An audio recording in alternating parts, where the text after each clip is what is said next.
Okay, itong mamang to ay nagsasabi kahapon na anong gagawin natin sa DV Mart. Pero tignan nyo, siya ang bumibili. Okay, so eto, may bata tayo naglalaro. Daddy! Ayan, so after the DV Mart, nag-lunch na rin kami doon. Dito kami ngayon sa Coffee Bean. Ayun sila, bumibili siya. And good thing na double stamp na yun. So, makukuha na namin kapag nakumpleto na namin yung bag.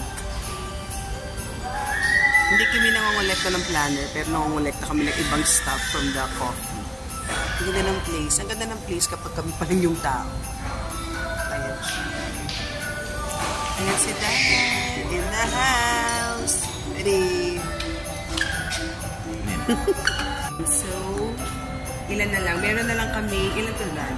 8. 8 na lang na stamps. Tapos, makukuha na namin yung Together This Season na So, may 4 na kami pa. Kasi double stamp daw sila until December 25. Ito po, yung papakita ko sa inyo guys kung ano yung aming nakikita ba? Oo. Tapos nakita rin natin dun sa may counter. Maganda yung bag. Maganda yung bag nila. Tapos yung mga tumblers.